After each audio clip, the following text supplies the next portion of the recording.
The Empress was seated at her table with her official lover, Razumovsky, who was wearing a brocade dressing-gown.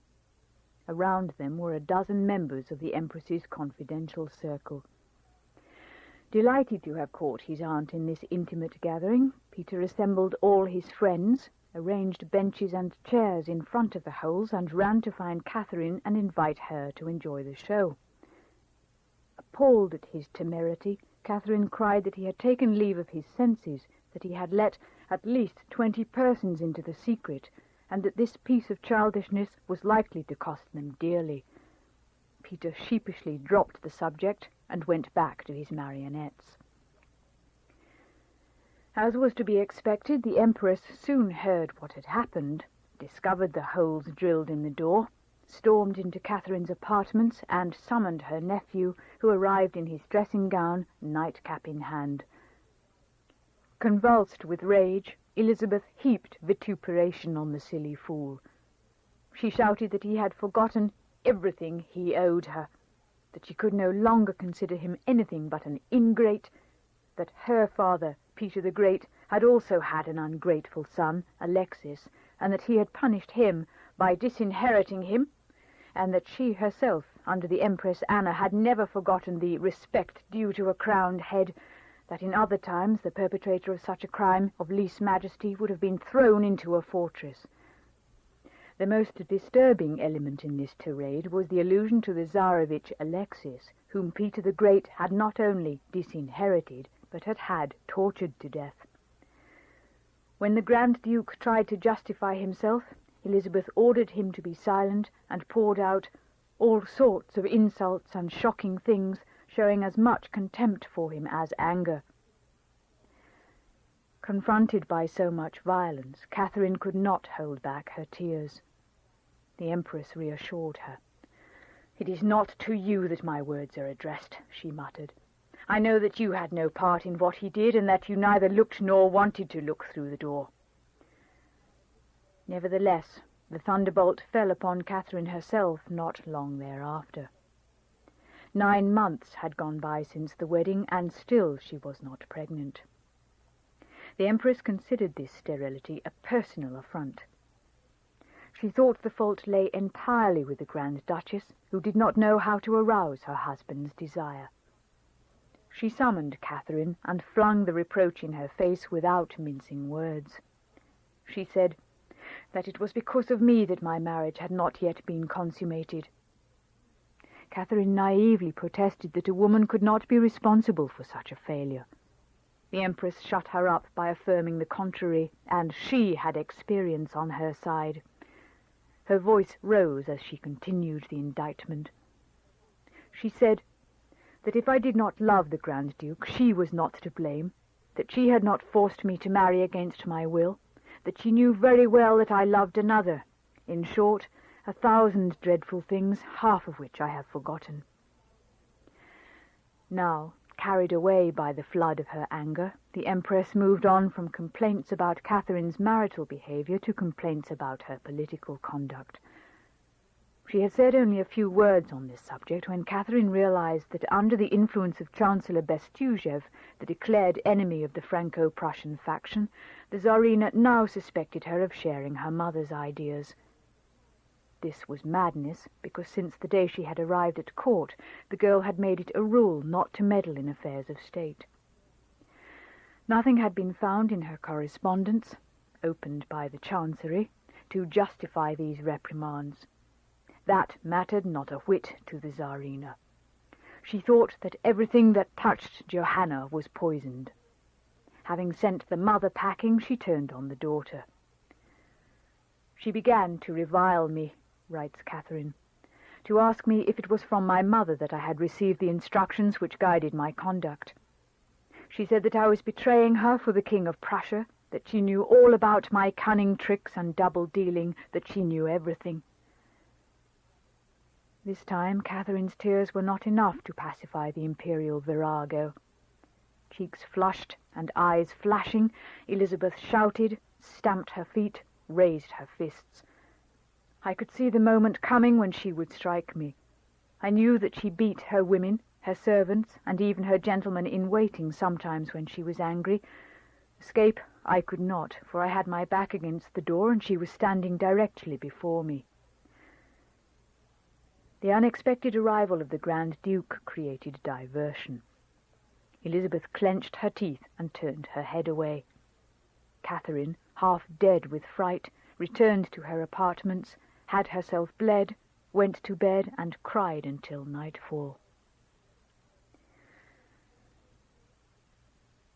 From that day forth, the Empress, on the advice of Bestuzhev, decided to crack down on the two young people. They must be brought to heel, isolated and neutralized politically.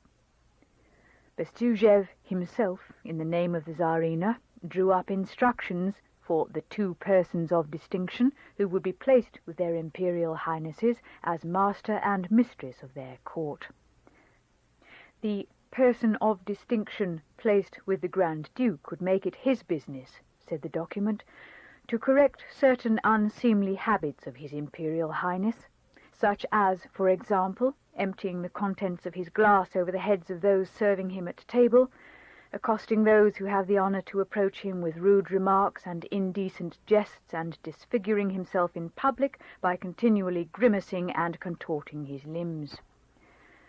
The person of distinction placed with the Grand Duchess was to encourage her in the practice of orthodox religion, prevent her from interfering in the affairs of the empire, and prohibit any familiarity with young noblemen, grooms of the bedchamber, pages, and valets. Moreover, the new duenna would invite the Grand Duchess to show more enthusiasm for the exercise of conjugal love. Her Imperial Highness has been selected to be the worthy spouse of our dear nephew, His Imperial Highness, the Grand Duke and heir to the Empire, and the aforementioned Catherine has been elevated to her present dignity of Imperial Highness with no other purpose and intent but the following: that her Imperial Highness, by her reasonable behavior, her wit, and virtue, should inspire sincere love in His Imperial Highness and win his heart, so that there may be produced the heir so greatly desired for the Empire and the Zion of our illustrious house. One last point. Catherine was henceforth forbidden to write to anyone without going through the College of Foreign Affairs. Thus, when she wanted to send letters to her father and mother, she had to copy them word for word from a model drawn up by the Chancery. She did not even have the right to tell the scribe what she wished to say to her parents, since in principle the College of Foreign Affairs knew that better than she. Little by little the palace was changing into a prison for her. She was not, strictly speaking, a captive, but her margin of freedom was reduced almost to nothing. Yet she wanted more than ever to enjoy herself. The Grand Duke numbered among his familiars 3 handsome, elegant, lively boys, the Chernyshevs. They were 2 brothers and a cousin. Andrei, the eldest, was Peter's favorite, and he quickly became Catherine's. During the period of her engagement, she had already started a kind of flirtatious fencing that amused them both. Peter, who had a taste for ambiguous situations, encouraged his fiancée in this dangerous game. Speaking of Catherine to Andrei, he would jokingly call her "your intended." After the wedding, the Grand Duchess chose to call her gallant attendant Sinok, little son, while he dubbed her Matushka, little mother. This friendship, tinged with flirtation, did not go unnoticed by the other courtiers. Fearing a scandal, Catherine's faithful valet Timofei Evrinov begged her to be careful.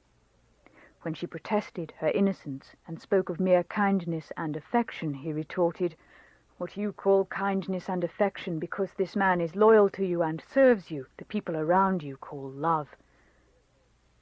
Struck by this judgment, she examined herself and acknowledged, with mingled fear and gratitude, that a very tender feeling had developed in her without her being aware of it. In order not to compromise the Grand Duchess, Andrei Chernyshев said that he was ill and asked leave to withdraw for a time. A few weeks later, In April 1746 he reappeared at court. During a concert at the Summer Palace, Catherine, who was bored by music, left her chair and tiptoed out. No one followed her. Her husband was playing the violin in the orchestra. The Empress was not present. The ladies-in-waiting were busy elsewhere. She retreated to her bedroom. This room opened onto the great hall, where workmen were perched on scaffolding repainting the ceiling. Suddenly her heart leapt within her. At the other end of the hall she caught sight of Andrei Chernyshев. Unable to contain herself, she beckoned to him. He begged her to let him enter her room. Although she yearned to yield to his request, she refused and continued to speak to him in a low voice through the half-open door. In the midst of their conversation she heard a slight noise, turned her head, and saw at the other door to her room the Chamberlain, Count Divier, spying on her. "The Grand Duke is asking for you, madame," he said with a bow. The next day the 3 Chernyshevs were sent off as lieutenants to a regiment stationed near Orenburg. And on the afternoon of the same day, by order by Bestujev, the person of distinction responsible for overseeing Catherine's conduct took up her functions. This person was Maria Semyonovna Choglakova, the Empress's first cousin. 24 years old, she had a pretty face, a dull mind, unassailable virtue, and a rigid sense of duty that stiffened her from head to toe. She worshipped her husband, who was at present on mission in Vienna. She had children, she was pious, she swore by Bestujev and the Empress. In short, it was thought that she would be a living example for the Grand Duchess, who was so much in need of guidance. Catherine was terrified when she opened her doors to this spy with the icy looks. She found her extremely simple-minded, malicious, arbitrary, and very self-seeking. At the slightest jest, Mistress Choglakova exclaimed, "Such talk would displease Her Majesty," or "The Empress would never approve of such a thing." The Grand Duke found that his entire entourage had likewise been replaced. Prince Basil Repnin was assigned to take him in hand. Finally, the young couple were ordered to go for confession to Simeon Todorsky, now Bishop of Pskov, who questioned them separately about their relations with the Chernyshevs. When they swore their innocence, the priest exclaimed, "But how is it, then, that the Empress has been told to the contrary?"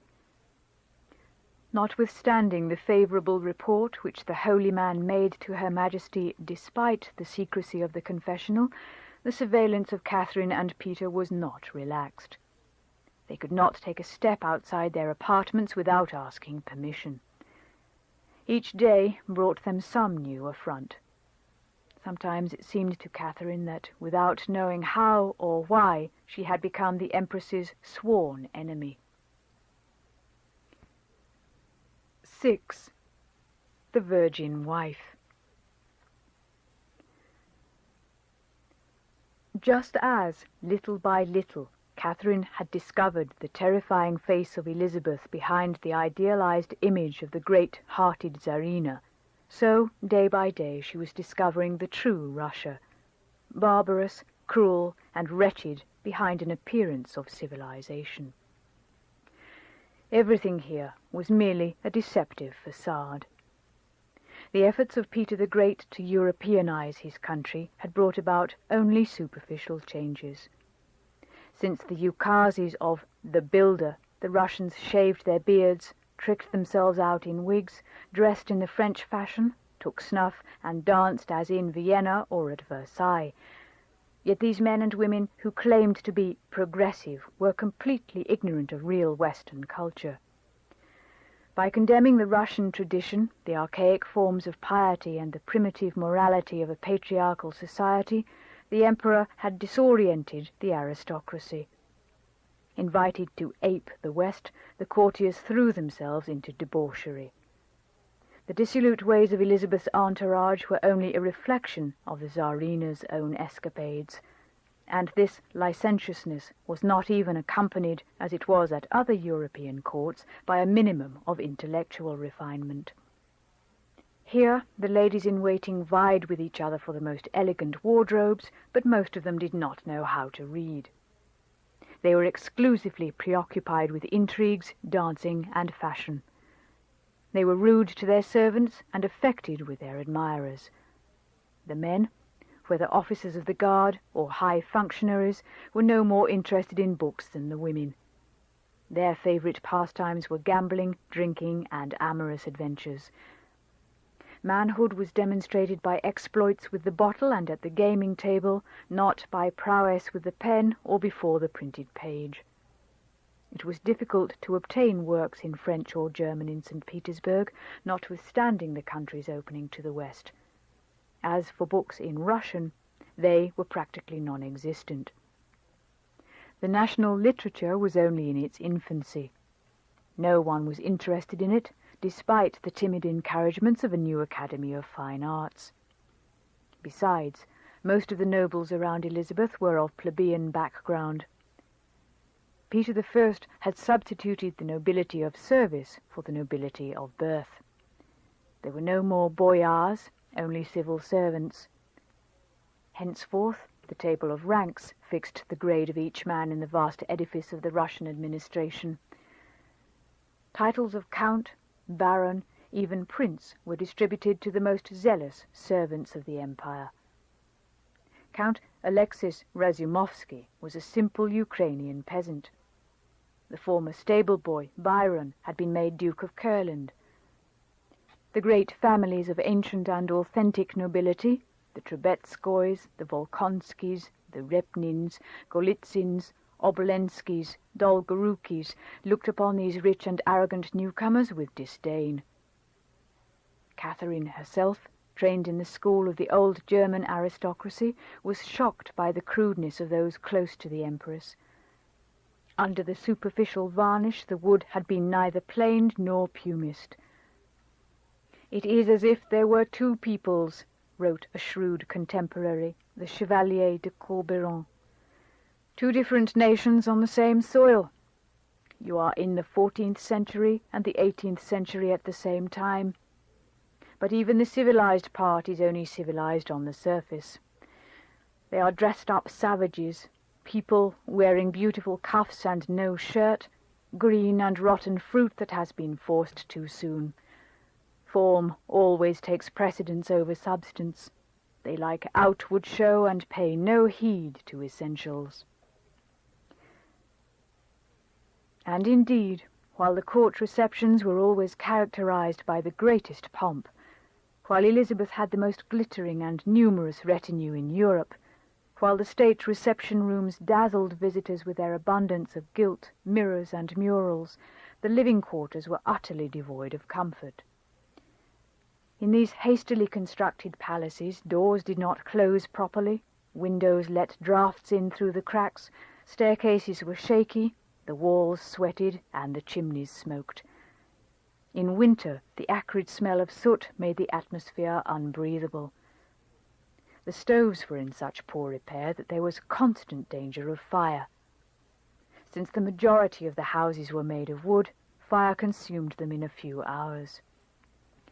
The Russians were used to this kind of disaster. To them, no roof was ever definitive. After the flames passed, they scattered the ashes and built again. Thus, Elizabeth's palace in Moscow was destroyed by fire in 3 hours. She ordered it to be rebuilt in 6 weeks. While the work was in progress, Catherine camped in a bishop's house, which itself caught fire 3 times. "Never was there a year more rich in conflagrations," she writes. "On various occasions I saw 2, 3, 4, and even 5 at the same time in different quarters of Moscow." She was seldom comfortable in the apartments assigned to her. In St. Petersburg, at the Summer Palace, her windows on one side opened onto the Fontanka, which at the time was only a fated lake of mud, and on the other side into a tiny courtyard. In Moscow the palace was crawling with vermin, and water dripped from the wainscoting. The Grand Duchess's 17 ladies-in-waiting all slept in one room, which adjoined hers and also served as her dressing-room. When the court went on a journey, the post-houses were reserved for the Empress, so that Catherine was often lodged in the servants' pantry or in a tent. "I remember," she writes, "that one day I dressed next to the stove in which they had just baked bread, and that another time, when I stepped into the tent where my bed had been set up, there was water up to my ankles." There were few pieces of furniture, and since they were not assigned to any fixed residence, they were taken along when the court moved from one place to another. Like nomads breaking camp, Elizabeth and her suite took everything with them.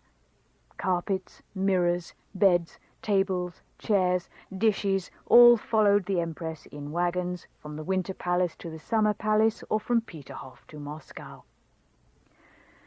"A good many of them were cracked and broken in transport," writes Catherine, "and they were given to us in that dilapidated state, so that it was difficult to use them. Knocked about, falling apart, discoloured by rain, precious examples of French cabinet-making landed in great, freezing palaces where no one paid any attention to them. Courtiers, dog-tired from a long journey, would put on their finest clothes and go dine from gold plates in the middle of vast halls on rickety tables propped up with a piece of firewood. They were powdered and periwigged. The ladies wore a beauty patch at the corner of their lips. The men wore perfume, but that night most of them would sleep on poor makeshift pallets for want of bedding." This mixture of luxury and penury seemed to Catherine to be the fundamental characteristic of Russian society. "It is not unusual," she writes, "to see an immense courtyard full of mire and all kinds of filthy refuse adjoining a ramshackle habitation of rotten wood, from which a superbly dressed lady covered with jewels drives out in a magnificent carriage drawn by 6 sorry nags in dirty harness, with unkempt lackeys wearing handsome livery which they dishonour by their clumsy bearing. The disposition for tyranny is cultivated here more than in any other part of the inhabited globe. It is inculcated from the earliest age by the cruel treatment which the children see their parents inflict upon their servants, for there is no house that does not have iron collars, chains, whips, or other instruments with which to torture, for the least offence, those whom nature has placed in that unhappy class which cannot break its chains without committing a crime." She knew little of those grey figures that populated the servants' hall and the countryside, but she guessed how miserable they were. They were the ones whom she had so often seen prostrated on either side of the imperial processions. She knew that for them nothing had changed for centuries, even that the condition of the serfs had grown worse since the reforms of Peter the Great. They were the living strength of the country. Everything rested on them. Nothing was accomplished without them, and yet they were not masters of their fate or of their own persons. Their lord, whose wealth they constituted, treated them at best like cattle, and no one found it surprising. How many were they? Impossible to count. There were those who claimed that the peasants represented 95% of the total population. It was as if the masses were a specifically Russian notion. Catherine realized at last that, contrary to appearances, she was not in Europe, but in Asia, or that she had gone back 2 centuries in time. Seized with panic, she began to long for Stettin, for her German family, her friends, Babette Cardell. She was in this frame of mind when she learned that her father had died in Zerbst. Never had she so cursed the Empress's decision that prevented her from corresponding freely with her relatives. She wanted to pour out her grief in an intimate, warm, personal letter, but she had to countersign the conventional condolences of the Chancery. Greatly shaken by her loss, she shut herself up in her room and wept. At the end of a week, Madame Choglakova came to tell her, on behalf of the Empress, that she must stop crying because her father was not a king. I answered that it was true he was not a king, but that he was my father. To this she retorted that it was not seemly for a Grand Duchess to weep for a father who was not a king. Finally, as a special favor, the Empress granted Catherine permission to wear mourning for 6 weeks. After which, court life resumed, monotonous and absurd, with its journeys, banquets, masquerades, naval reviews, religious ceremonies. Catherine played for high stakes at faro in order to keep from thinking, said her prayers in order to please the Empress, went riding, read, gossiped, complained how dull the court functions were. The ball was a very meagre affair, very badly arranged, the men exhausted and ill-humoured, she writes. And again, at court there was no conversation, they all hated each other cordially, backbiting passed for wit, and to make the slightest reference to affairs of state was considered high treason. No one dreamed of talking about art or science because everyone was ignorant. It would have been safe to wager that half the company did not know how to read, and I am not entirely sure that a third of them knew how to write. Sometimes this vain and obsequious little universe was rocked by some whim of the Empress. She would suddenly decide to make a journey that inconvenienced everyone from the lowest servant to the highest dignitary. Or she would change the meal times, or, suffering from insomnia, she would oblige her entourage to keep her company all night long, swaying on their feet with fatigue. One winter's day in 1747 she ordered all the court ladies to have their heads shaved and sent them ill-kempt black wigs, which they were to wear until their hair grew out again. Young and old sacrificed their manes in obedience to the imperial will. A concert of groans arose from all the rooms in which the hairdressers performed the shearing. As for the ladies of the town, while they were not required to shave their heads, they were still forbidden to appear in the salons without the same black wigs worn on top of their own hair. This two-storied coiffure made them look even worse frumps than the court ladies. What was the reason for the new regulation concerning ladies' coiffures? The Empress, unable to remove the powder from her hair, had chosen to dye it black. Then, when the dye refused to be washed out, she had had to shave her head. Under these conditions, how could she tolerate in her wake all these women with their arrogant heads of hair? No, the duty of good subjects was to imitate their sovereign in everything. Elizabeth made an exception for Catherine, whose hair had fallen out during an illness and was just beginning to grow long again. Her Majesty was not always so magnanimous. A few months later, on St. Alexander's Day, when Catherine appeared at court in a white dress trimmed all along the seams with wide gold Spanish lace, the Empress sent her word to remove this garment at once, because it was too like the one worn by the Knights of the Order of St. Alexander Nevsky. Actually, there was no similarity between the two costumes. "It is possible," writes Catherine, "that the Empress had found my dress prettier than her own, and that was the real reason why she ordered me to remove it. My dear aunt was very prone to petty jealousies of that sort, in relation not only to me, but to all the other ladies as well. In particular, those younger than herself were continually subjected to them." And Catherine goes on to cite the example of the beautiful Madame Narishkina, whose elegance and noble bearing was so irritating to the Empress that one evening at a reception she fell upon the unfortunate woman with a pair of scissors and cut a charming knot of ribbons from the top of her head. On another occasion she took offence at 2 of her young ladies-in-waiting, who were too pretty for her liking, and savagely chopped the curls off their foreheads. These young ladies, writes Catherine, claimed that Her Majesty had taken off a little of their skin along with the hair. Faithful to her plan, the Empress continued to keep away from Catherine and Peter everyone whose friendship might comfort them in their loneliness. 3 pages whom the Grand Duke particularly liked were arrested and taken to the fortress. His uncle, the Bishop of Lubeck, was sent away. All the Holstein gentlemen of his entourage were likewise removed. His major domo, Kramer, a gentle, steady man, attached to the prince from the day he was born, was deprived of his post. Another valet de chambre, Rombach, was thrown into prison. As for Catherine, she was ordered to part with the little Kalmuck who dressed her hair every morning and of whom she was fond, then with several servant girls, then with the faithful Urinov.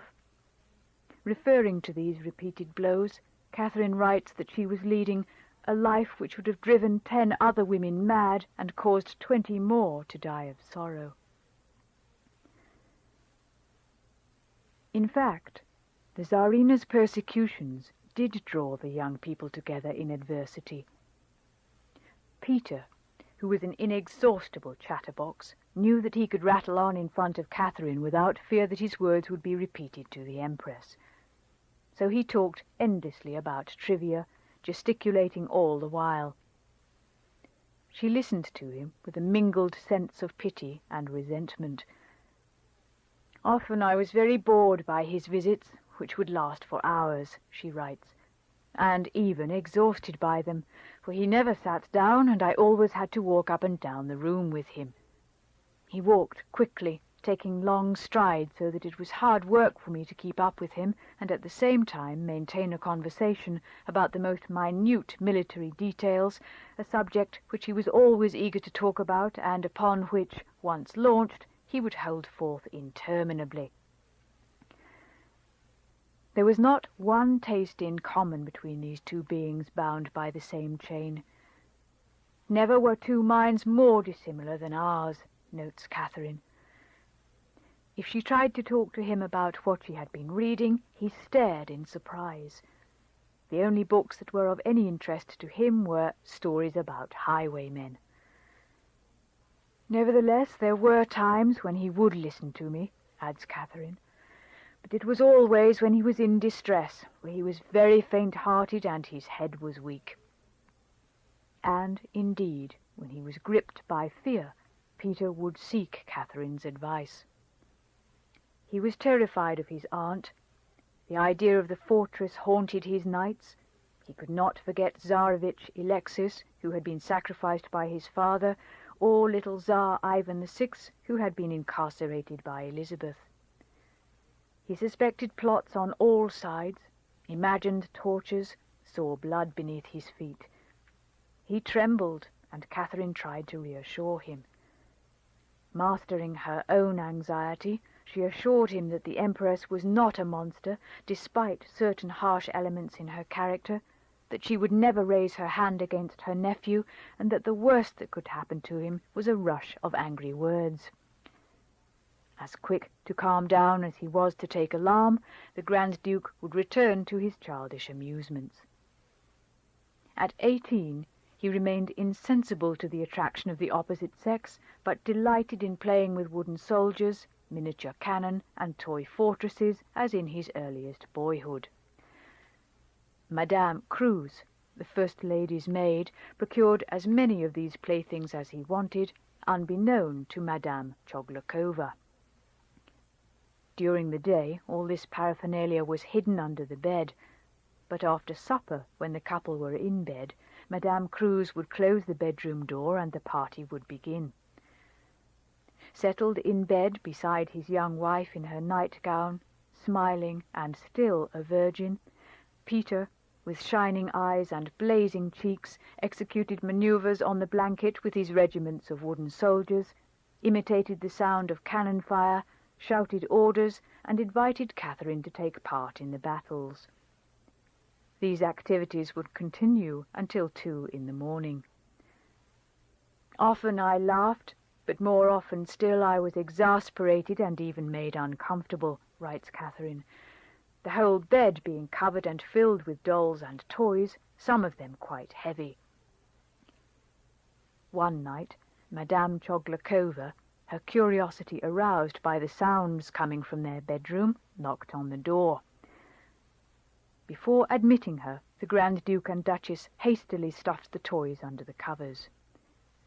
The duenna entered, inspected the premises with a suspicious look, declared that Her Majesty would be displeased to hear that the young people were not yet asleep, and withdrew. When she was gone, writes Catherine, the Grand Duke went on with his game until he felt sleepy. No doubt it was hard for her to accept the idea that in bed she was less attractive to her young husband than a collection of wooden soldiers, but she gave no sign of her impatience. Chastity was not yet a burden to her. Peter, for his part, had been advised that a slight physical imperfection prevented him from assuming his marital role. A very minor surgical operation was all it would take to liberate him. But he was afraid of the lancet. All things considered, he preferred to remain a child, withdrawn from the world among his toys and his dreams. The Grand Duke, wrote the French agent Champeau in a report to his government in Versailles in 1758, was unable to have children because of an obstacle which the Oriental peoples remedy by circumcision, but for which he thought there was no cure. And Casteira, another diplomat, wrote, "So ashamed was he of his misfortune that he did not even have the courage to reveal it, and the princess, to whom his caresses had become repugnant, and who was at the same time no more experienced than he, tried neither to console him nor to make him seek a remedy that would bring him into her arms." Peter had become enamored of a new hobby. He wanted to train spaniel dogs for hunting. Soon, half a score of animals were gathered in the bedroom. They lay in a heap in the alcove, behind a wooden partition. Catherine was disturbed by the continual barking and the smell. "It was amid this stench," she says, "that we too slept." Notwithstanding her protestations, the Grand Duke refused to part with his pack. The limitless power he had over his dogs was intoxicating to him. Under pretext of teaching them to obey, he would deafen them with guttural orders and strike them with a whip or a stick. One day Catherine came upon him beating a tiny King Charles as hard as he could with the butt end of a whip, while one of the servants held it up by the tail. She started to cry and entreated him to stop, but that only made him redouble his blows. In general, tears and cries, instead of moving the Grand Duke to pity, only made him angry. Pity was a sentiment that was painful and even unbearable to his nature, she observes. When he had amused himself sufficiently tormenting his dogs, he would seize his violin and pace up and down the room for hours, vigorously scraping the strings with his bow. "He did not know a note," writes Catherine, "but he had a good ear and considered the beauty of the music to lie in the strength and violence with which he drew sounds from his instrument." Nevertheless, she still preferred the squeaking of the fiddle to the abuse the Grand Duke would belch forth when he had drunk too much with his servants. A few years later, she notes, "He was already beginning to have about him an almost constant odour of wine mingled with that of smoking tobacco, which was literally unendurable to those who came near him." For one whole winter, Peter talked to Catherine about a new whim. He wanted to build a country house in the form of a Capuchin monastery, dress the courtiers up as monks, and give each of them an ass with which to go about his chores. He would choke with laughter as he explained the details of his plan. To humour him, his wife had to design hundreds of plans for this imaginary establishment. She was exasperated. When he would leave, she says, the most tiresome book seemed a delightful amusement. Disdained by her husband, She took stock of her appearance so as not to lose confidence in her attractiveness. She was 18 years old. Her mirror, which she consulted more and more often, showed her a satisfactory image, all things considered. "I was growing prettier by the day," she writes. "I was tall and had a fine figure. I lacked only a little embonpoint. I was rather thin." Note: although Catherine describes herself as tall, some of her dresses that have been preserved indicate that she was no more than 5'3". Furthermore, she had no lack of male admirers at court. Cyril Razumovsky, the brother of the Empress's favourite, whispered compliments to her that she dared not interpret as declarations of love. The Swedish ambassador found her so lovely that he asked Madame Lestock to tell her so. Catherine was flattered, but, whether from modesty or coquetry, she was thereafter embarrassed whenever she met the diplomat. But drawing-room flirtations were not enough to satisfy the demands of a vigorous temperament. Married, yet deprived of a man, Catherine tried to relax her nerves through physical exercise.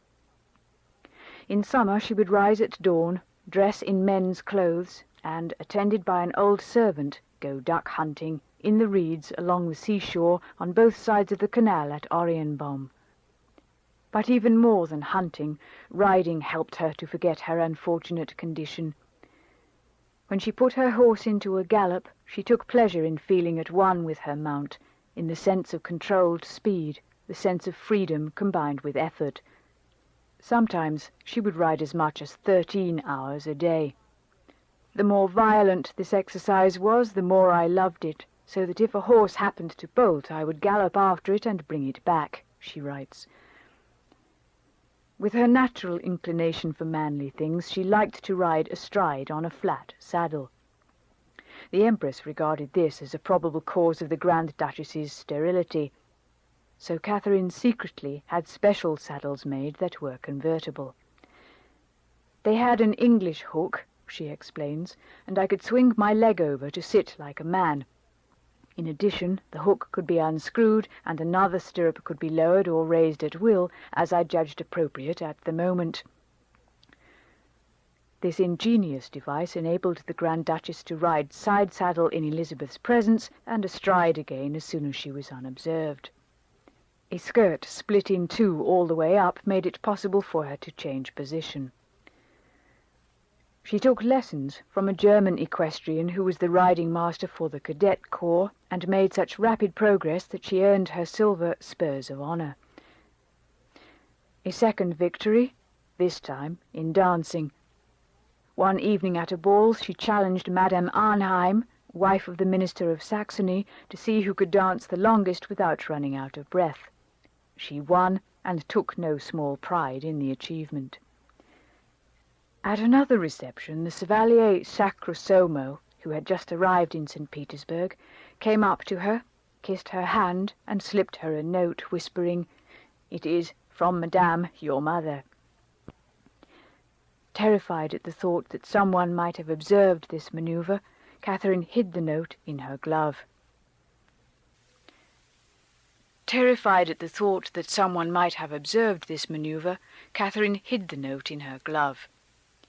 Later, having retreated to her room, she read and reread the message that her mother sent her from another world, was overcome with emotion, wept, and decided to reply by the same means, even at the risk of being discovered.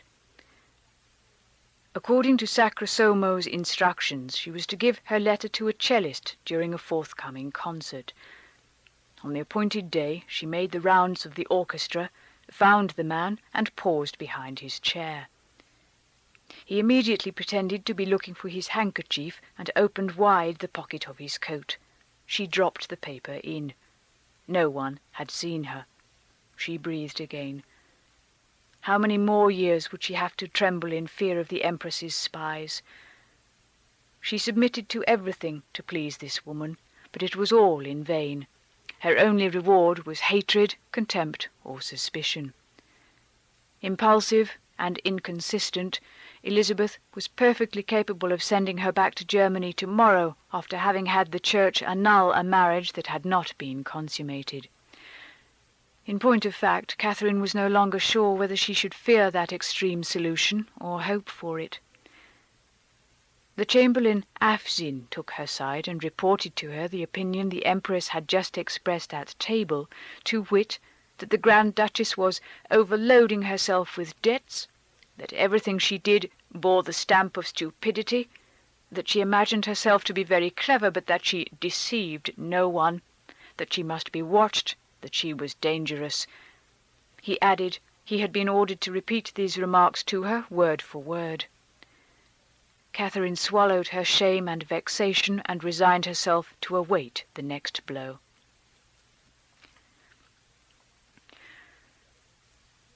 Long ago, Gyllenborg had given her a taste for reading. Now, more than ever, she turned to books for consolation and instruction. She began with novels, the works of La Calprenède and Mademoiselle de Scudéry, Astrée by Honoré d'Urfé, Clovis by Desmarets. But these stories were so idealized as to be insipid, and she soon tired of them. She turned to the works of Brantôme, which she found amusing, if risqué. Above all, she revelled in the letters of Madame de Sévigné.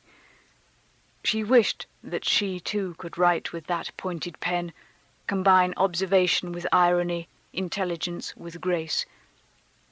From then on, whenever she sat down before a sheet of blank paper, she was to remember this matchless model. She also read, with commendable effort, Father Bathy's General History of Germany at the rate of 1 volume a week, and Father Péré-Fixé's History of Henri the Great. She was carried away by admiration for the noble figure of Henri IV. If one day she was to reign, she would model herself on him, she thought. But the truth was that she believed less and less in that glorious eventuality. A little later she discovered Voltaire and was enraptured. Then she plunged into the 4 volumes of Bailey's Dictionary, swallowing in random succession all the noble ideas of that precursor of the encyclopedists. After an enchanting stroll in the garden of great minds, it was painful to wake to the company of the Empress, Peter, and the Choglokovs. The excellent Prince Repnin had been relieved of his functions as overseer of the Grand Duke, and replaced by none other than the husband of Madame Choglakova, who remained in charge of the Grand Duchess. Still persuaded that the Choglakovs were an exemplary couple, the Empress counted on their influence to make the young people love each other and have children. Catherine took an instant dislike to Choglakov. He was blond and self-satisfied, very fat, and his wits were as thick as his body, she writes. Everyone hated him like a toad, nor was he at all likable. The jealousy, spitefulness, and maliciousness of his wife were also to be avoided, especially by me, who could count on nothing in the world except myself and my own merit, if I had any. Now, what did this bloated imbecile do? This so-called paragon of conjugal virtue proceeded to seduce Mademoiselle Kosheleva, one of the Empress's ladies-in-waiting, and make her pregnant. The Tsarina, in wrath, talked of dismissing the deceiver from court. The wife, in tears and strongly condemning her husband's shameful conduct, was willing to overlook it. Both Choglakovs called on Elizabeth to beg her on their knees, in the name of their 6 children, not to dishonour them by an ignominious dismissal. The decision by Her Majesty was a surprise. The Choglakovs would remain in their posts with the Grand Duke and Duchess. It was the lady-in-waiting who would leave. Nevertheless, after this misadventure, the 2 wardens were not quite so arrogant as before. Choglakov softened so far as to make sheep's eyes at Catherine. Did he hope that she would yield to him, like Mademoiselle Kosheleva? Catherine was outraged by his attentions, but avoided making a public scandal. Madame Choglakova, who kept a close watch on the amorous enterprises of the faithless one, was grateful to Catherine for discouraging him so discreetly. Besides, she herself was soon to repay her husband in the same coin by cheerfully deceiving him. In the midst of this tangle of scandals, Catherine tried to keep her balance and a clear head. She knew that the licentious conduct that was tolerated in others would be sharply reproached in her if she were so weak as to abandon herself to it. Everyone at this court but she, it seemed, had extramarital affairs. The Empress, with her official lovers, set the example for debauchery, but kept jealous watch over the virtue of the Grand Duchess. When Catherine had finally gotten used to her maid, Madame Cruz, that lady was suddenly removed and replaced by Praskovia Vladislava. For once, Catherine did not lose by the exchange. Madame Cruz was German, Madame Vladislava was Russian, and passionately so. Intelligent, lively, and cultivated, she was a living chronicle of the old days. She knew everything about the great families around the throne, connections, marriages, fortunes, ancestors, idiosyncrasies, hidden vices. Listening to her, Catherine felt as if she were breaking into the most closely guarded houses. But Madame Vladislava was very pious, something for which the Grand Duke Peter could not forgive her. He made fun of her because she worshipped icons. He had an increasing aversion for everything Slavic. His nostalgia for his native land was so strong that he declared he preferred his town of Kiel to the whole Russian Empire. Despite pressure from the Tsarina, Bestujev, and certain foreign diplomats, he persistently refused to exchange the wretched little duchy he had inherited from his father for the counties of Oldenburg and Dalmenhorst. He would always be a Holstein. He could not follow Catherine in her Russification exercises. His idol was Frederick II of Prussia, whom he had never met, but who, in his eyes, was the embodiment of German nobility, science, and rigour. It pained him to see that Elizabeth and Bestujev considered this great king an enemy.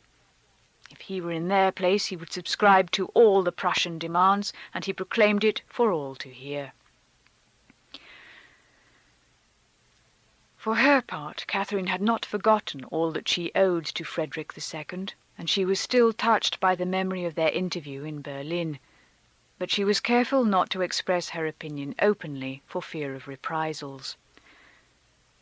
On November the 11th, 1748, she found herself standing next to Lestock in the apartments of Her Majesty, where the courtiers were playing at cards. The Empress's physician and intimate adviser was a wily man who had slighted her more than once.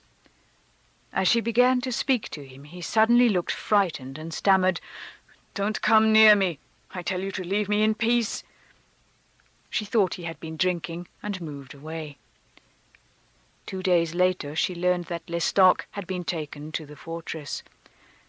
He was accused of maintaining a correspondence in code with the Prussian ambassador, a correspondence prejudicial to Russia. A special commission, composed of Count Bestujev himself, General Apraxin, and Count Alexander Shuvalov, was appointed to investigate his case. It was whispered that certain letters referred to Prussian sympathies of the Grand Duchess. Put to torture, Lestock admitted nothing, betrayed no one, and courageously accepted being condemned without proof. He was sent into exile, and his property was confiscated. The Empress did not have the strength to do justice to an innocent person, notes Catherine. She would have feared such a person's resentment, and that is why, during her reign, no one, innocent or guilty, left the fortress without being at least exiled. By extraordinary good fortune, Catherine had not been directly implicated in this affair of high treason, but she had felt the chill air of a dungeon cell pass across her shoulders. Henceforth she was to live in fear of a conspiracy that would take from her the small amount of freedom she still enjoyed. In the following year, 1749, there came a new alert. In the middle of Carnival, the Empress was indisposed by severe cramps from constipation. So violent was her pain that there were fears for her life. Relegated to their apartments, which they could not leave without permission, Catherine and Peter learned from their servants and from Madame Vladislava that Count Bestujev, General Apraxin, and a few other dignitaries hostile to the Grand Duke and Duchess were holding frequent, very secret conventicles behind closed doors. Was it possible that, foreseeing the death of the Empress, they were preparing a coup d'etat that would keep Peter from the succession and place on the throne Ivan VI, the fallen Tsar now languishing in the fortress of Schusselburg? The threat of exile, of prison, made the Grand Duke break into a cold sweat, and Catherine, very worried herself, tried to reassure him, saying that in case of danger she would arrange his flight. The windows of our apartments on the ground floor were low enough so that one could jump down into the street in case of need. The Empress recovered, but the Grand Duke continued to be obsessed by fear of a palace revolution. During a hunting party, Peter found himself alone for a moment with Lieutenant Baturin of the Butersky regiment. Baturin dismounted from his horse, flung himself to his knees, and swore that he recognized no other master than the Grand Duke, and that he would do anything to serve his cause. Terrified by this oath, the Grand Duke clapped spurs to his mount, and leaving his adorer on his knees in the clearing, galloped off to ask Catherine's advice. Shortly thereafter, Baturin was arrested, summoned before the secret chancery, put to torture, and declared guilty of having planned to kill the Empress, set fire to the palace, and, in this horror and confusion, to set the Grand Duke on the throne. As for the Grand Duke, he was very much afraid at first, but regained his composure when he noted that the secret chancery did not even ask him to testify in the affair. Catherine suspected that he was secretly flattered to have such devoted partisans in the army as Baturin.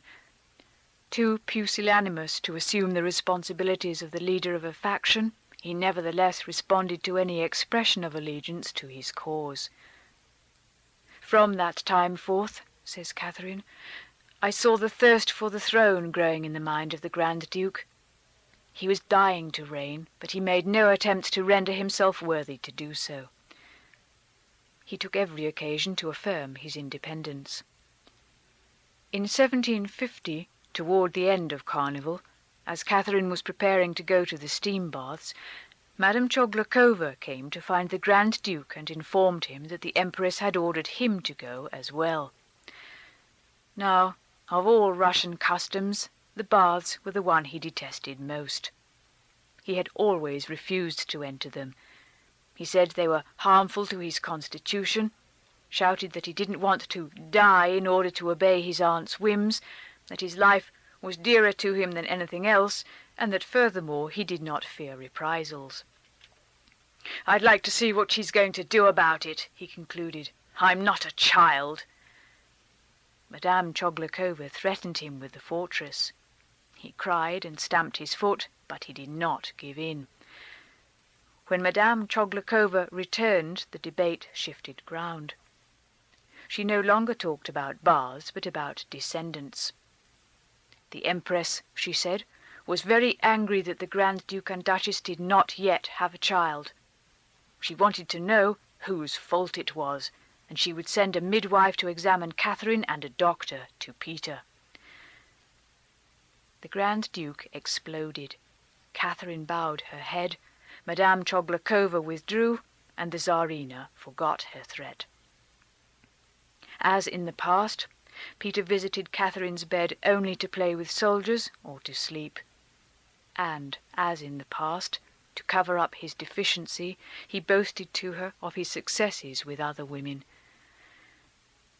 "One might almost say that he courted all women," writes Catherine. "Only she who bore him the name of wife was excluded from his attention." In reality, he flitted from one to the other without doing the least harm to any. At the age of 23, he was an asexual seducer, content with illusions of conquest.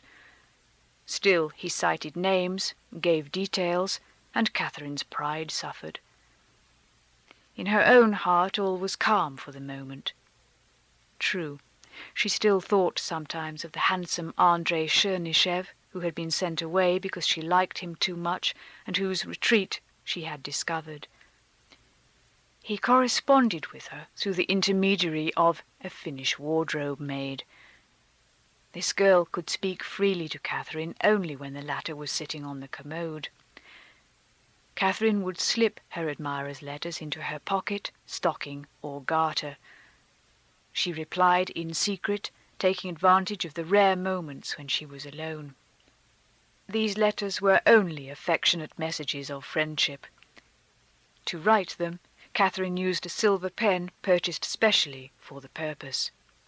Note: Catherine explains the purchase of pen and inkstand by saying that she had long been forbidden to write to anyone, even her mother. Later, it was another Chernychev whom she found disturbing. Count Zaha Chernychev, who had also been sent away for the crime of liking the Grand Duchess, reappeared at court in 1751.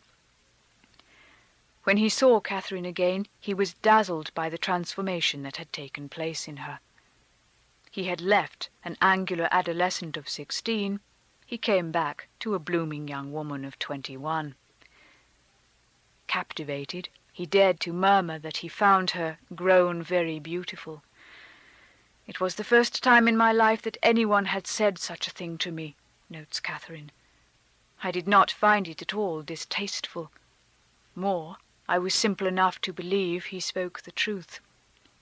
At every ball, Zaha and Catherine now exchanged mottos, little slips of paper on which were printed elegiac verses composed by some anonymous candy-maker. The ready-made mottos gave way to handwritten billets doux. The two young people exchanged their notes surreptitiously between minuets. Catherine was enchanted by this sentimental correspondence, but it was not enough for Zaha. During a masquerade, he entreated her to grant him an audience in her bedchamber. If necessary, he would disguise himself as a servant to come to her.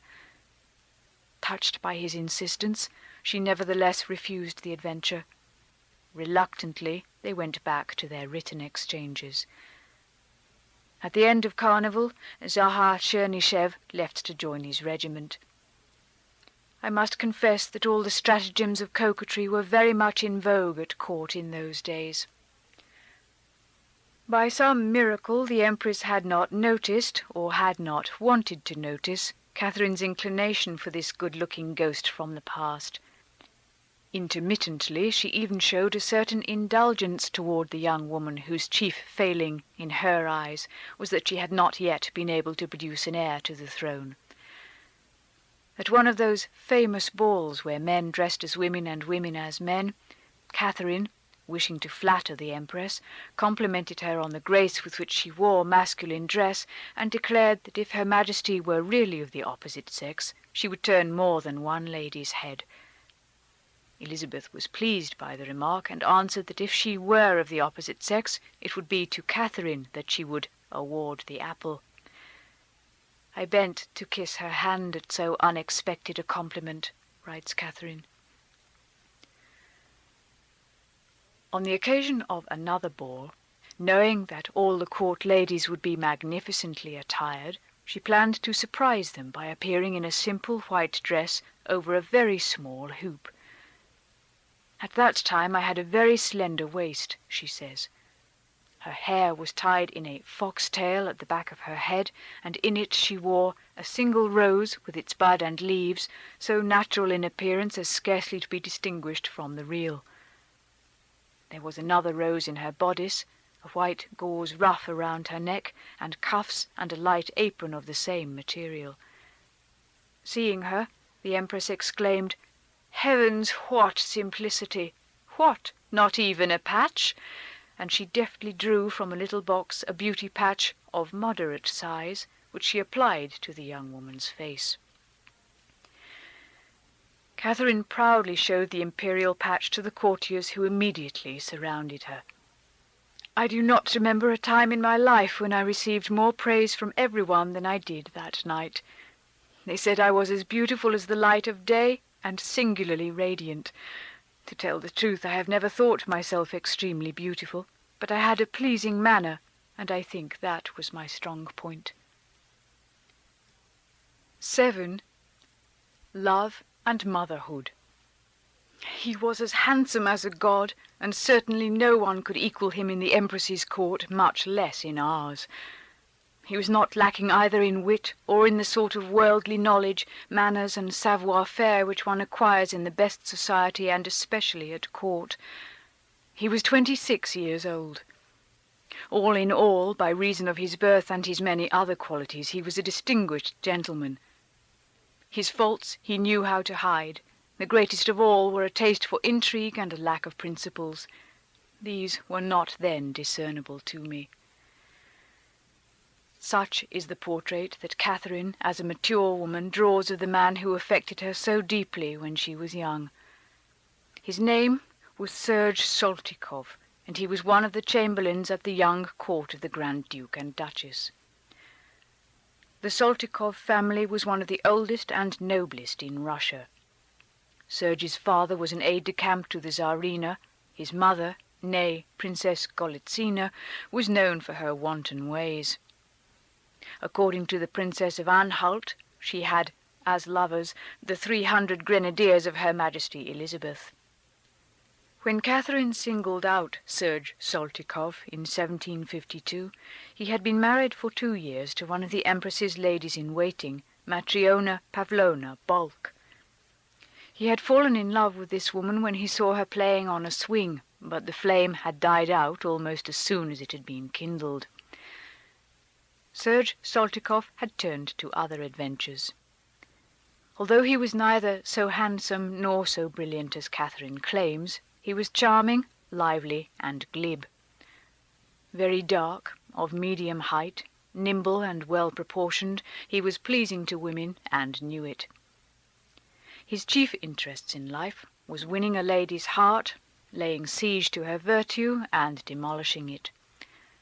Seeing that Catherine was abandoned by her husband, he dared to approach her. The fact that she was so closely watched was only a challenge to him. He would have risked Siberia for intrigues, wrote Monsieur de Champeau the Younger to Paris.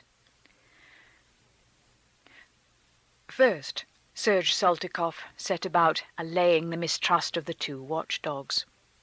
Having ingratiated himself with the Choglukovs, he would come to visit them with his friend, the court jester, the born harlequin Leon Narishkin, and there he would meet Catherine and her friend, Princess Gagarina. Madame Choglukova, being at this time pregnant and often indisposed, was less vigilant than usual. Besides, she had lost a great deal of her arrogance since her conjugal misadventures, and felt a certain gratitude to the Grand Duchess for the dignity with which she had conducted herself throughout the affair. As for Choglukov, who was enamoured of Catherine himself, the young people soon found a way of getting rid of him. Serge Soltykov persuaded him that he had a great talent for poetry, urged him to write and supplied him with themes for songs. Delighted, the simple fellow would withdraw to a corner near the stove to compose his verses. As soon as he had finished, the other conspirator, Leon Narishkin, would seize the manuscript, set the words to music, and sing the piece with the author. In the meantime, notes Catherine, the conversation went on in the room, and we said whatever we wished. During one of these musical interludes, Serge finally dared to whisper to Catherine that he was madly in love with her. She was stirred by this declaration, and had no thought of discouraging him, But when he persisted, she murmured, "And your wife, whom you married for love 2 years ago, and with whom you are still supposed to be in love? What will she say to all that?" Impetuously, he swept the objection aside. He no longer loved his wife. She was a dead weight in his life. He told Catherine that all that glitters is not gold, and that he was paying dearly for a moment's blindness. She wanted so much to be convinced that she came to pity this handsome young man who had made a bad marriage and was sighing after an inaccessible Grand Duchess. She saw him almost every day and listened to him with growing pleasure. Sometimes, however, she tried to fight off the vertigo that was overcoming her. To free herself from him, she would burst out lamely, "For all you know, my heart may belong to another." Far from cooling his ardour, this exclamation of an inexperienced girl encouraged him to exploit his advantage. Neither one was concerned about the Grand Duke, whose indifference to his wife was common knowledge. Like a good strategist, Serge waited patiently for an opportunity to bring matters to a conclusion. During a hunting party organized by Choglukov on an island in the Neva, Serge, leaving the other guests to follow the hares, drew Catherine aside, spoke again of his passion, of the happiness that awaited them if she would yield to him, and begged her to tell him if he was really the one she preferred. She fended him off, laughing to disguise her weakness, and after an hour and a half of very fond exchanges, she ordered him to leave so as not to compromise her. He refused to go unless she told him then and there that she liked him. "Yes, yes," she said, "but go away." He leapt into his saddle and set spurs to his horse, and as he was drawing away, she shouted after him playfully, "No, no."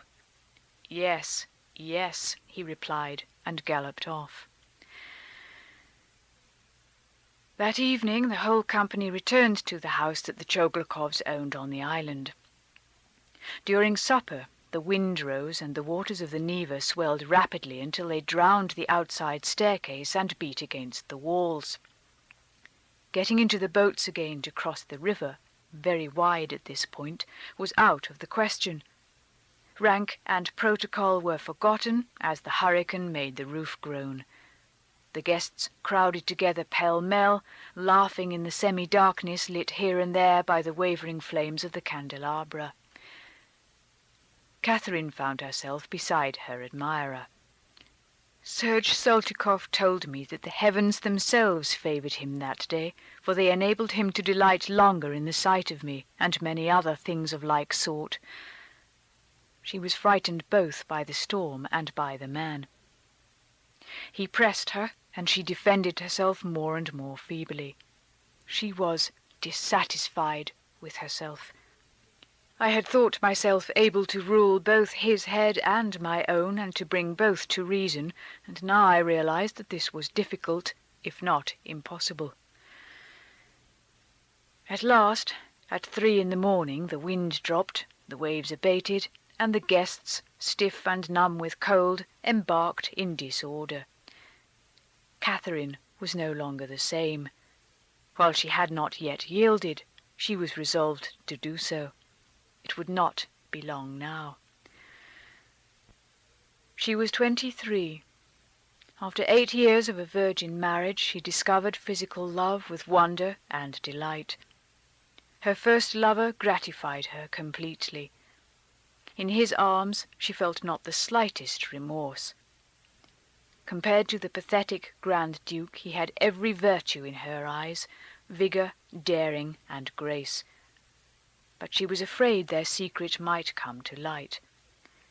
Bressan, the Grand Duke's French valet de chambre, reported to Serge some disturbing remarks made by His Highness.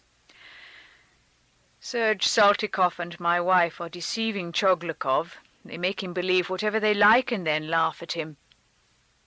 No jealousy in this statement. Peter did not take Catherine's infatuation with Saltykov seriously. He regarded it as merely a fashionable flirtation. After all, He himself declared that he was madly in love with Martha Shafirova, lady-in-waiting to the Grand Duchess, and there was nothing between them but a few mischievous smiles and double entendre. But Serge, who was, as Catherine put it, a demon when it came to intrigue, understood very clearly how dangerous it was for him to be the lover of a woman whose husband was well known to be a virgin. If she became pregnant, on whom would suspicion fall? In order to avert this peril, the young chamberlain made so bold as to speak to the Empress about the physical obstacle that stood in the way of the Grand Duke's happiness. He would take it upon himself, he said, to persuade His Highness to consent to the operation. The Tsarina listened with great interest, approved, and encouraged him. During a merry supper, after the Grand Duke had drunk and laughed a great deal, his comrades turned the conversation to the pleasures of love. "The Prince," wrote the diplomat J. Castera, "blurted out his regret at being unable to enjoy them, whereupon all the guests threw themselves at his knees and entreated him to yield to Soltykov's advice. The Grand Duke appeared shaken. He stammered a few words that were taken as consent. Everything was ready. The famous Dr. Boerhaave was called in with a skilled surgeon. There was no longer any way to stop it, and the operation was very successfully carried out." To make sure that the operation had made the Grand Duke effective, the Empress ordered Madame Choglakova to find a woman to initiate him. Madame Choglakova bestirred herself greatly to obey Her Majesty, and thanks to the valet de chambre Bresson, finally located a certain Madame Groot, the pretty widow of a painter, who agreed to make a man of the Grand Duke. She, Madame Choglakova, expected great rewards for her pains, but on this point she was mistaken, for she was given nothing, yet she maintained that the empire was in her debt. So now Peter was freed from his impediment. When Catherine saw this triumphant male coming toward her, she longed for the old days when she did not have to fear his caresses. She was in love with another man, but in order to ensure the security of their affair, she must endure a contact that was repugnant to her. Compared to the intoxication she experienced with Serge, her first relations with her husband were a pathetic gymnastic exercise. Besides, he did not love or desire her, and he went to bed with her only because it was his duty. The morning after the delayed wedding night, Peter sent the Empress a sealed casket containing the alleged proofs of the alleged virginity of the Grand Duchess, this on the advice of Serge Soltykov. Elizabeth, wrote Castera, seemed to be persuaded of their authenticity. No doubt a few persons laughed about it privately, but everyone hastened to congratulate the prince highly on his happiness. Serge Soltykov, meanwhile, heaved a sigh of relief. Catherine was already pregnant by him, and it was time the husband came forward to take responsibility for the child she was carrying. Actually, Catherine was less preoccupied with the forthcoming birth than with Serge's strange attitude toward her. They were again brought together at Peterhof by hunting parties. Everything there seemed unreal, even the costumes, for Elizabeth had decreed the same dress for the entire company. The top grey, the rest blue with a black velvet collar. Thus, couples were able to be alone together without anyone's being able to identify them from a distance. These charming tete-a-tetes were the last moments of a happiness that was on the wane. Whether from weariness or prudence, Serge proved less and less assiduous. He was becoming inattentive, sometimes conceited, arrogant, and dissipated, Catherine says. This made me angry. Suddenly, Serge and his friend Leon Narishkin decided to leave for the country. A separation that was necessary, said Serge, in order to allay suspicion. But was it not simply that he felt the need to rid himself, for a time, of a mistress who was taking up too much room in his life? She was in despair. The court was to go to Moscow, and Serge was still not back. The Grand Duke and Duchess set out on December the 14th, 1752. During the journey, Catherine was seized by violent pains. A miscarriage, God be praised! Rid of her burden, she waited impatiently for Serge to return from his self-imposed exile. When she saw him again, she was so greatly moved that she declared herself ready for anything to preserve their union. He, however, was increasingly reticent and distant. He was afraid, he told Catherine, that some spy might bring their relations to the knowledge of the Empress. Catherine therefore decided to try to gain the goodwill, or at least neutrality, of her sworn enemy, Bestuzhev. A certain Brems, who was a frequent visitor both to the little court and to the Chancellor's house, went to see the Chancellor on behalf of the Grand Duchess and told him that she was not so far from him as heretofore. This expression of allegiance delighted the Chancellor, who was now certain that henceforth he held all the cards. The next day he received Serge Saltykov with great marks of friendship.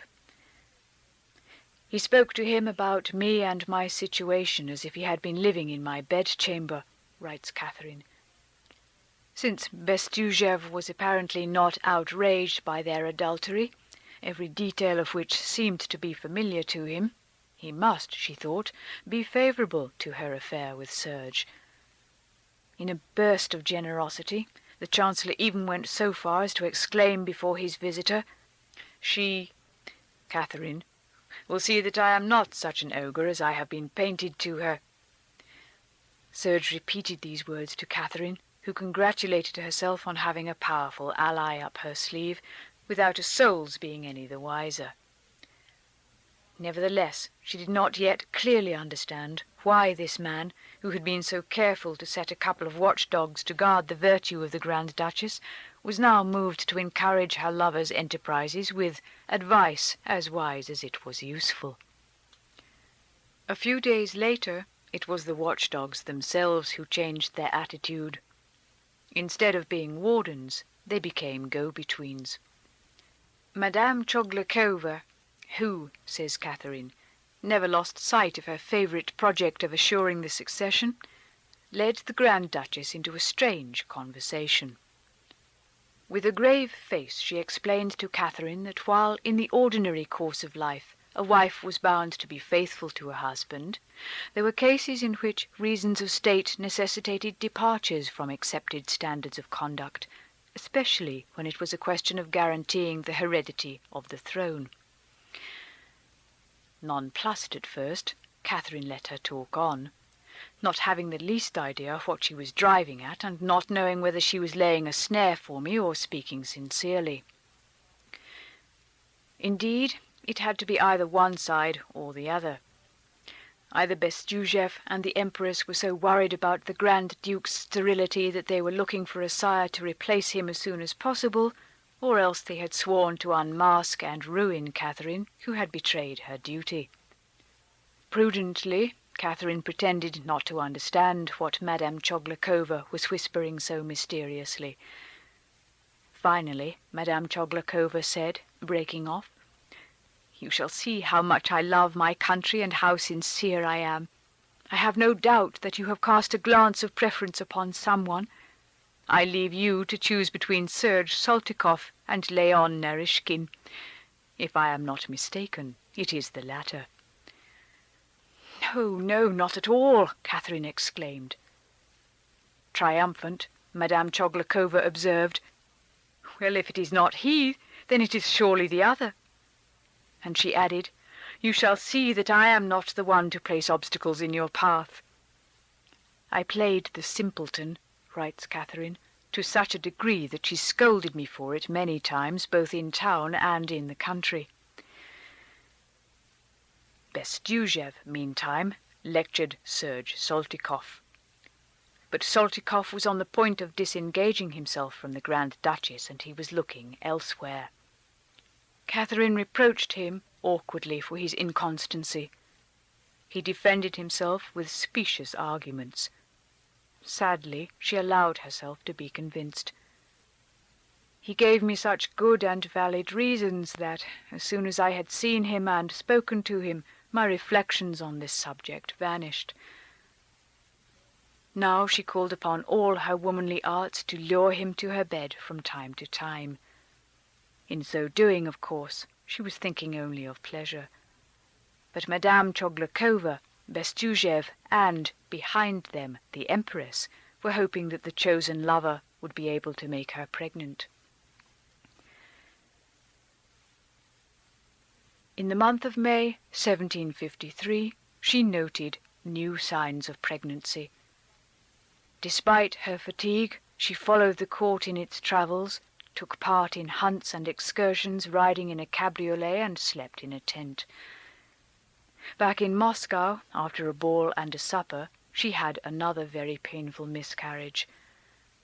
I was in great danger for 13 days, because it was suspected that part of the afterbirth had remained. Finally, on the 13th day, it came out by itself. On account of this accident, I was made to stay in my room for 6 weeks during unbearably hot weather. The Empress came to see her and seemed much affected. No wonder. She had placed so much hope in an arrangement that would have given an appearance of legitimacy to Catherine's bastard child. As for Serge Soltikoff, he told himself that because of this misfortune he would be obliged to remain on special duty with a woman he no longer loved. He would not be able to look for greener pastures until he had fulfilled his function as stud. And the Grand Duke, had he sincerely believed that he was going to be a father? It is doubtful. Besides the fact that his rare moments of intimacy with his wife had been disappointing, he was too well aware of her love for Soltikoff not to suspect that she had been made pregnant by the man.